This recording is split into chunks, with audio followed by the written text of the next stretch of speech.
안녕하세요. 이동률 목사와 함께하는 매일 성경 큐티 시간입니다.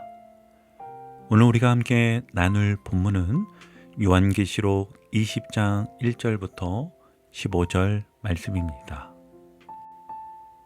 여러분, 이제 요한계시록은 마무리를 향해 달려가고 있습니다. 오늘 본문은요, 그 결말에 중요한 고비를 보여주지요.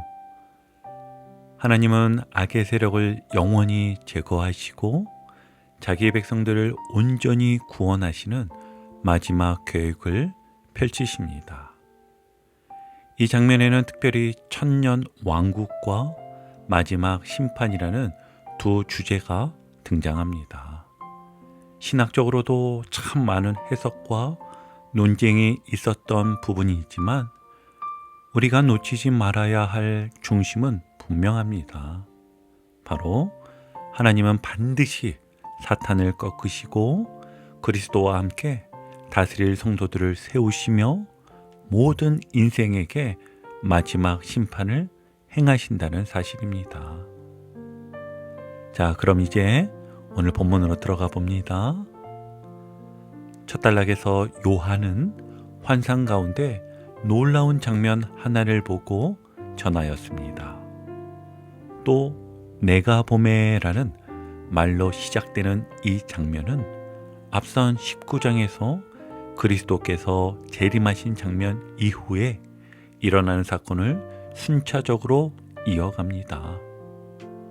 천사가 하늘로부터 내려오는데 그의 손에는 무저갱의 열쇠와 큰 쇠사슬이 들려있지요. 무저갱, 즉 깊고 끝없는 심연. 이곳은 하나님께서 사탄을 가두시는 심판의 장소입니다. 천사는 이 열쇠와 쇠사슬을 가지고 용, 곧 옛 뱀이요 마귀요 사탄을 결박하여 무저갱에 가둡니다.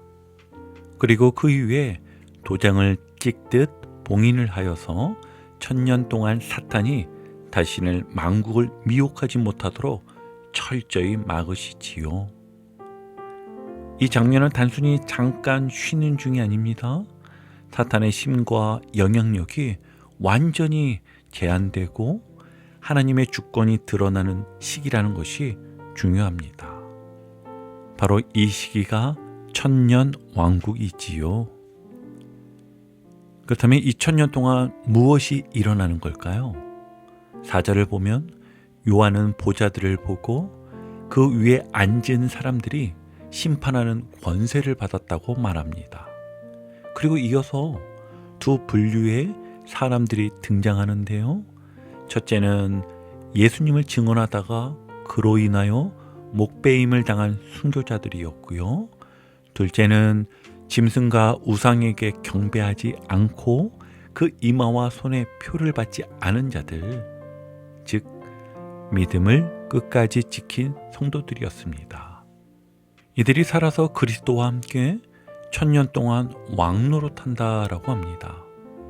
이 장면은 육체적 부활을 포함하는 것으로 신앙의 승리를 이 땅에서 이루는 은혜이자 하늘에서의 왕권 통치를 의미합니다. 5절과 6절은 이 부활을 첫째 부활이라 설명하며 이 첫째 부활에 참여한 자들은 불못과 지옥, 둘째 사망의 권세가 없고 오히려 하나님과 그리스도의 제사장이 되어 그와 함께 1000년 동안 왕노릇한다고 선언합니다. 이 말씀은 단지 영광을 말하는 것이 아닙니다. 고난 가운데 믿음을 지킨 자들이 궁극적으로 하나님의 보좌 곁에서 영원한 권세를 누리게 될 것이라는 위로의 메시지인 것입니다.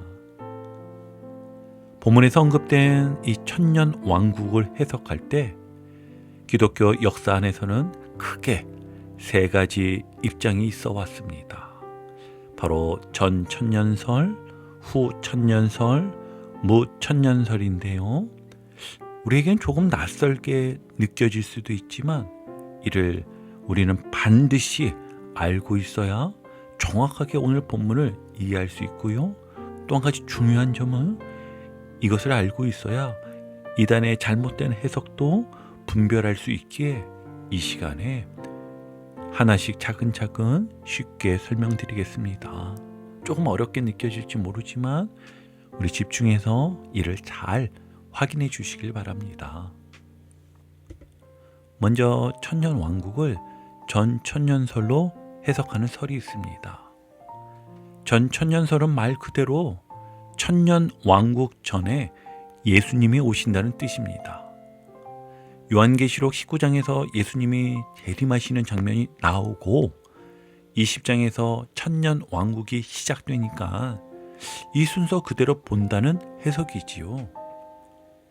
즉 예수님이 재림하신 후에 그분께서 직접 이 땅의 평화의 나라, 천년 동안 지속되는 하나님의 통치 시대를 여신다는 것입니다.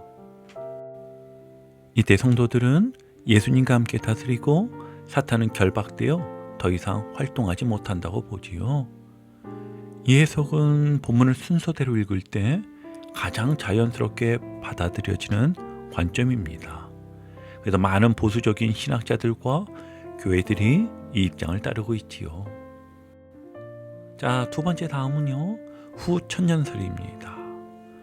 후라는 말 그대로 천년왕국이 먼저 이 땅 가운데 세워지고 그 후에 예수님이 재림하신다는 견해입니다.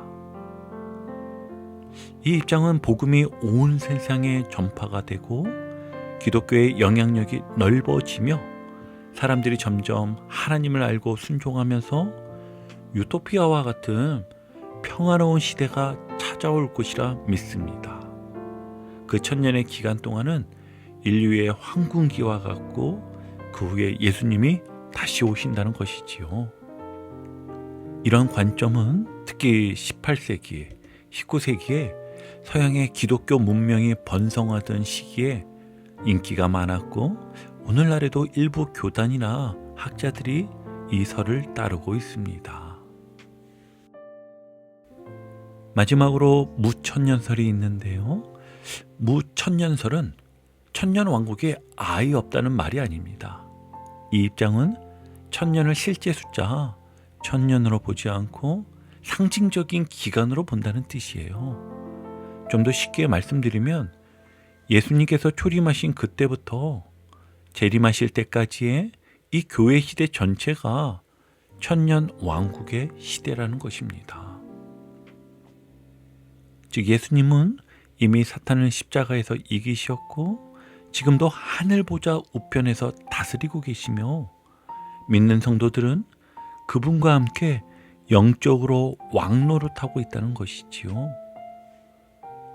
지금 이 시대가 곧 그 천년 왕국이라는 해석입니다. 이 입장은 계시록의 상징적인 표현을 강조하고 성경 전체의 흐름 안에서 조화롭게 이해하려는 경향이 있습니다. 많은 개혁교회와 장로교 전통이 이 해석을 받아들이고 있지요. 정리하면은요, 여러분, 세 가지 해석이 조금씩 다르지만 모두가 인정하는 중요한 공통점이 하나 있습니다. 바로 예수님은 반드시 오신다는 사실입니다. 그리고 그분이 다시 오실 때 모든 악은 심판받고 하나님의 백성들은 완전한 구원을 누리게 될 것입니다. 우린 이 해석의 차이로 논쟁하거나 분열될 필요가 없습니다. 성경이 분명히 말하는 진리는 붙들고 비본질적인 부분은 서로 존중하며 그 날을 준비하는 자로 살아가는 것이 중요하기 때문입니다. 여러분, 천년 왕국의 시점이나 방식보다 분명하게 더 중요한 것은 내가 지금 왕노릇하는 자로 부름받았다는 사실입니다. 왕노릇이란 단지 누리는 삶이 아니라 주님의 뜻을 따라 세상을 섬기고 진리로 다스리고 기도와 말씀으로 삶의 제단을 세우는 자들입니다. 예를 들어 직장에서 부정한 유혹 앞에서 거절할 수 있는 용기, 가정에서 말 한마디로 분위기를 살리는 리더십, 교회에서 묵묵히 맡은 사명을 감당하는 충성, 이 모든 것이 왕 같은 제사장의 역할인 것입니다. 여러분, 오늘 하루 내가 속한 자리에서 주님의 다스림을 실현하며 살아가시길 바랍니다. 그 삶이 바로 천년 왕국에 속한 자의 삶인 것입니다.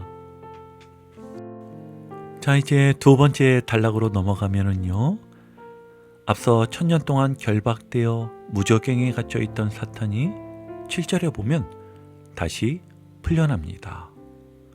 이건 마치 감옥에서 가석방된 범죄자가 다시 범행을 저지르는 것과도 같습니다.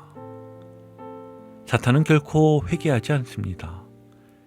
그의 본성은 끝까지 하나님을 대적하는 쪽으로 흘러갔지요.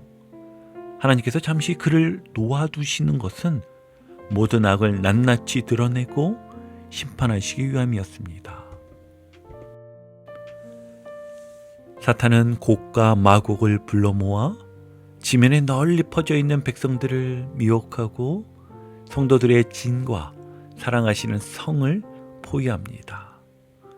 여기서 말하는 곡과 마곡은 구약성경 에스겔 38장과 39장에서 등장하는 하나님을 대적하는 모든 세력을 대표하는 상징입니다. 하지만 결과는 의외로 단순합니다. 구절을 보면 하늘에서 불이 내려와 그들을 태워버리고, 아멘. 10절에서는 그들을 미혹하는 마귀가 불과 유황못에 던져지니, 아멘. 그곳은 누가 있습니까? 이미 이전에 심판받은 짐승, 적그리스도, 그리고 거짓 선지자들이 그곳에 있습니다. 사탄도 그들과 함께 영원토록 밤낮 괴로움을 받게 됩니다. 더 이상 미혹할 대상도 없고 탈출할 틈도 없는 완전한 심판의 자리였던 것이지요. 여러분, 지금 우리가 사는 시대에도 마귀는 다양한 방식으로 우리를 미혹하려 합니다. 가짜뉴스, 왜곡된 가치관, 거짓된 영적 가르침 등 우리의 생각과 믿음을 흔드는 일들이 얼마나 많은 줄 모릅니다. 하지만 여러분, 두려워하지 마십시오. 사탄은 이미 결박당한 존재이고 끝내는 완전히 멸망할 대상입니다. 우리의 진짜 싸움은 그에게 속지 않는 것입니다. 그러니 오늘 하루 중요한 결정을 앞두고 있다면 말씀을 꼭 기준으로 삼으십시오. 불안하거나 미혹되는 생각이 들면 곧장 기도와 찬양으로 마음을 지키시기 바랍니다. 또 자녀와 가정, 교회를 위해 꾸준히 중보해야 되겠지요. 우리는 이미 이긴 싸움을 살아가고 있습니다. 하늘에서 불이 내려 사탄의 모든 공격을 멸하실 그날을 믿고 오늘도 흔들림 없이 깨어 살아가시길 축복합니다. 자, 이제 마지막 단락, 세 번째 단락을 보면은요, 이제 요한은 환상 속에서 하늘과 땅이 그 앞에서 피할 수 없는 엄숙하고도 두려운 광경을 보게 됩니다. 바로 큰 흰 보좌 위에서 벌어지는 최후 심판입니다. 모든 죽은 자들이 큰 자나 작은 자나 다 하나님 앞에 서서 심판을 받습니다. 책들이 펴져 있고 생명책도 함께 열려 있습니다. 기록된 대로 각 사람이 자기의 행위대로 심판을 받으리라고 하셨습니다. 여기에는요, 변명이나 중간지대가 없습니다. 삶의 마지막은 반드시 하나님의 심판으로 귀결이 되는 것입니다. 특별히 중요한 말씀은 14절과 15절인데요. 사망과 음부도 불못에 던져지니 이것은 둘째 사막 곧 불못이라. 누구든지 생명책에 기록되지 못한 자는 던져지더라. 아멘. 여기서 둘째 사망은 단순한 죽음을 의미하지 않습니다. 하나님과의 영원한 단절, 회복할 수 없는 형벌의 상태를 뜻합니다. 그러나 이 심판은 두려움만을 주려는 것이 아니었습니다. 생명책의 이름이 기록된 이들에게는 구원의 확증과 소망의 날이기 때문입니다.